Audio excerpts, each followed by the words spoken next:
और आप देखिए 9 बजे तक मतदान प्रतिशत पुडुचेरी 17.41% हो चुका है। 9 बजे तक 7 बजे वोटिंग शुरू हुई थी। 9 बजे तक मतदान प्रतिशत केरलम का 13.23% हो चुका है। फिर आपकी बात करेंगे असम की। असम 17.87% वोटिंग हो चुकी है।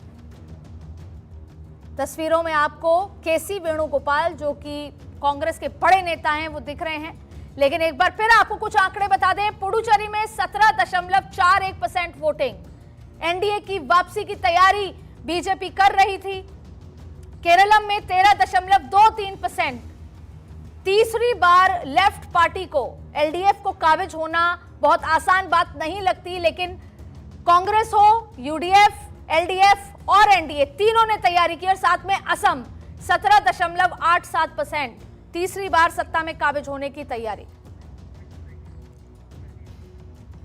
और आपको सीधे लिए चलते हैं गुवाहाटी, जहां पर हमारे संवाददाता सर्वेश मौजूद हैं। सर्वेश, क्या माहौल है, आप कहां पर मौजूद हैं? और अब तक जो खास तौर पे असम बहुत ज्यादा टॉक्ड अबाउट स्टेट है इलेक्शन के लिहाज से, क्योंकि वहां पर अलग अलग तरीके की बात हुई और इस बार एक पर्सनल कॉन्टेस्ट लग रहा है। हेमंता वर्सेस, चाहे राहुल गांधी कह लें, हेमंता वर्सेस प्रियंका गांधी कह लें, हेमंता वर्सेस गौरव गोगोई कह लें, एक पर्सनल राइवलरी नजर आ रही है। कैसे देख रहे हैं?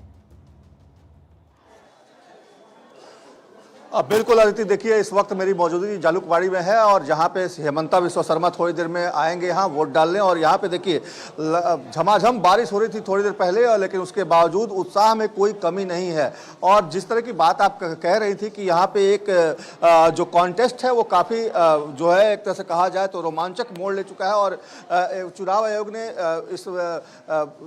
इस बार चुनाव के दौरान काफ़ी खास व्यवस्था की। एक तस्वीर आपको दिखाना चाहेंगे। देखिए यहाँ क्रेच बनाया गया है जहां पे बच्चों के लिए खास इंतजाम किया गया है। जो भी महिलाएं यहां वोट डालने आएंगे, अगर उनके पास कोई बच्चा है तो उसके लिए यहां पे खास इंतजाम किए गए हैं ताकि बच्चे यहां पे आ सके। देखिए कुछ बच्चे यहां बैठे भी हैं और यहां पे देखिए किस तरह के इंतजाम किए गए हैं उसके बारे में बातचीत करते हैं लोगों से। यहाँ जो लोग मौजूद हैं, क्या इंतजाम किया है इलेक्शन कमीशन ने यहाँ पे? यहाँ पर हम लोग का सोशल वेलफेयर डिपार्टमेंट से ICDS प्रोजेक्ट रानी से ये मतलब व्यवस्था किया गया है, मतलब स्पेशली लैक्टेटिंग मदर और प्रेग्नेंट वुमेन के लिए और बच्चे के लिए। जो बच्चे मम्मी के साथ वोट देने के लिए आते हैं तो वो लोग ब्लाइंड में इधर अंदर खड़ा ना हो सके, इसलिए यहाँ पर बैठने के लिए व्यवस्था किया गया है। उन लोग के मनोरंजन के लिए सामान भी रखा गया है। खाली रूम रहने से बच्चे रह नहीं सकते। और इधर हमारे बेस्ट फीडिंग कॉर्नर भी है और बच्चे की मनोरंजन के लिए खेलना भी रखा है हमने। और इधर सीनियर सिटीजन भी इधर रेस्ट ले सकता है थोड़ी देर के लिए। खास इंतजाम अदिति यहाँ पे किया गया है। लेकिन जिस तरीके की तस्वीरें यहाँ पे देखने को मिल रही है, लगातार जो मतदाता हैं वो अपने वोट का एक तरह से कहा जाए तो वोट अधिकार का यहाँ पे इस्तेमाल कर रहे हैं, प्रयोग कर रहे हैं। और देखिए लाइनें काफी लंबी लगी हुई हैं, कतारें काफी लंबी लगी हुई हैं। लोग से असम में मौजूद है, गुवाहाटी में मौजूद है। असम, एक बार आप सर्वेश, असम में आप मौजूद हैं इतने समय से, मैं ये समझना चाहूंगी कि वहां के लोगों का क्रेज एक वोट के लिहाज से कौन सा बहुत बड़ा मुद्दा है, और दूसरा क्रेज किसको लेकर है? मोदी को लेकर था, राहुल गांधी को लेकर था, या हेमंता को लेकर है, गौरव गोगोई को लेकर है, प्रियंका गांधी को लेकर है? आपको लोगों के अंदर बात करते हैं लोगों से ही, यहाँ पे मुद्दा क्या है और किसको नजर में रख के आप लोग यहाँ आए हैं वोट देने? डेवलपमेंट मुद्दा है, बेरोजगारी मुद्दा है, क्या मुद्दा है?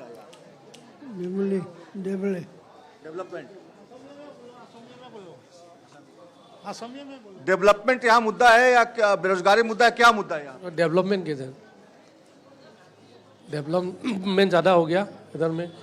हुआ है, विकास हुआ है, विकास हुआ असम में। मैंने चीफ मिनिस्टर ने पूरा विकास कर दिया असम। अभी ये खुद का जालुकबाड़ी समझती है 30 नंबर। यहाँ पे किस नेता का क्रेज ज्यादा है? नरेंद्र मोदी का क्रेज है या हेमंता बिस्वा शर्मा का क्रेज है या राहुल गांधी का या गौरव गोगोई का है? किसको आप लोग के नजर में कौन बेहतर नेता है? तो हेमंता बिस्वा शर्मा, डॉक्टर हेमंता बिस्वा शर्मा।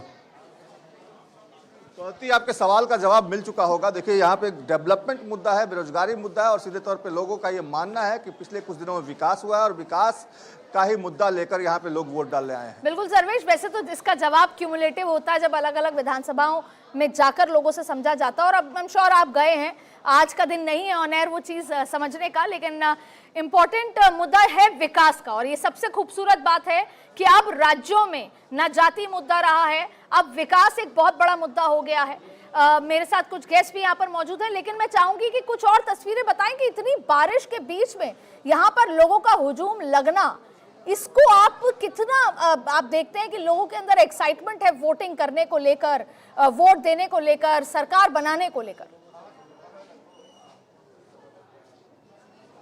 बिल्कुल, देखिए यहाँ पे लोग हैं, उनसे बात करते हैं कि बारिश हो रही थी उसके बावजूद आप लोग यहाँ पे आए हैं, तो वोट को लेकर कितना आप ये था मन में उत्साह था, क्या था कि वोट देना है, या बारिश भी आप लोगों को रोक नहीं पाई है? नहीं, देखिए ऐसा है कि वोट तो देने का क्रेज है ही हम लोगों का, क्योंकि हेमंता जी को हम लोग सभी चाहते हैं, तो उनको जिताने के लिए तो हम लोग भरपूर कोशिश करेंगे। तो बारिश कोई दिक्कत वाली बात नहीं है। बारिश तो मामा के लिए आशीर्वाद है बाबा, बारिश मामा के लिए आशीर्वाद है। मामा के लिए आशीर्वाद है? आशीर्वाद है मामा के लिए। कैसे आशीर्वाद है? जैसे बारिश देना, वो भगवान जब आता है वो बारिश आता ही है।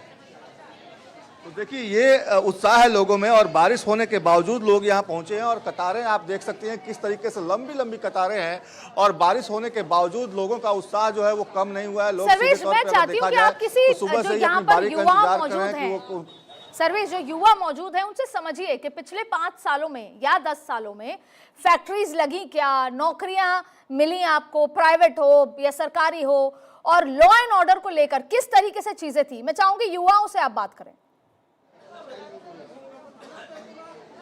बिल्कुल, यहाँ युवा हैं, उनसे बात करते हैं। आप ये बताइए कि पिछले 10 सालों में यहाँ पे फैक्ट्रियाँ लगी, नौकरियाँ मिली, रोजगार मिला लोगों को? जी जी बिल्कुल मिला है। मिला है? यहाँ पे क्या हुआ यहाँ पे अभी आप देख सकते हैं नया टर्मिनल खुला है गुवाहाटी पे, अभी उस पे भी बहुत सारा रोजगार मिला है नौजवानों को, वही बोल सकता हूँ। क्या यहाँ पे पिछले 10 साल में क्या क्या हुआ है जो हम लोगों का तो बहुत बड़ी चीज़ है, नया एयरपोर्ट बन रहा है ना सर, सबने देखा ही होगा वो एयरपोर्ट। सबसे अभी तो बाहर से आदमी आएगा वो देखने के लिए, इतना अच्छा बना है। और तो रास्ता का बारे में क्या बोलेगा, रास्ता तो कितना अच्छा सुंदर है। कानून व्यवस्था सुधरा है? कुछ सुधरा है सर? ठीक हुआ है? नहीं, वो सुधरा है सर, पहले से बहुत बेहतर है, बहुत बेहतर है। और क्या क्या बदलाव देखने को मिलेगा? अभी तो बदलाव तो हर चीज में हो रहा है, हर रास्ते के लिए बोलेगा तो रास्ते हो रहा है, डेवलप हो गया आगे। जो पहले जो था वो मतलब आने जाने के लिए कुछ मतलब अच्छा नहीं था। सर्वेश, आप इंतजार कर रहे हैं मुख्यमंत्री हेमंता का, और आपको अच्छा इस बार अपडेट दे दें कि फिलहाल ये तस्वीरें देखिए आप, हेमंता विश्व शर्मा आशीर्वाद लेने पहुंचे हैं वोट करने से पहले कामाख्या देवी मंदिर का। दुनिया भर से लोग आते हैं, कामाख्या देवी मां के दर्शन करते हैं, और हेमंता पहले जहां पर आप सर्वेश इंतजार कर रहे हैं कि वो आएंगे वोट देंगे, और जहां पर लोग उनकी बात कर रहे हैं उससे पहले वो कामाख्या देवी मंदिर दर्शन करने, आशीर्वाद लेने पहुंचे हैं, और उसके बाद वो वोट करने जाएंगे। लगातार वोटिंग परसेंटेज भी हम आपको भारत 24 की स्क्रीन पर दिखा रहे हैं, लेकिन ये हेमंता अपने लोगों के साथ इस समय दर्शन करने पहुंचे हैं मंदिर के, और उसके बाद वो अपना वोट कास्ट करने जाएंगे संभवतः परिवार के साथ। सर्वेश, मैं आपके पास आऊंगी, आप इंतजार कर रहे हैं हेमंता का, और उधर हेमंता दर्शन करने पहुंचे हैं। अभी और क्या माहौल है, और आप इतने दिन वहां पर रहे, आपको ओवरऑल माहौल असम का कैसा नजर आया?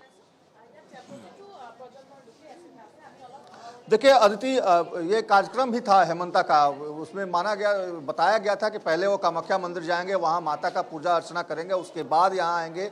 बूथ नंबर 15 है जालुकबाड़ी का, ये लोअर प्राइमरी बालिका विद्यालय है, जहाँ बूथ नंबर 15 पे वो मतदान करेंगे। तो एक तरह से कहा जाए तो यहाँ इंतजार उनके समर्थक भी लगातार कर रहे हैं। हालांकि ये तय था कि वो पहले माता के मंदिर जाएंगे, वहाँ पे मत्था टेकेंगे, और वहाँ पे आज पूजा अर्चना करने के बाद परिवार के साथ अपना वोट यहाँ पर डालने पहुंचे आएंगे। हैं जो आपने सवाल किया कि माहौल,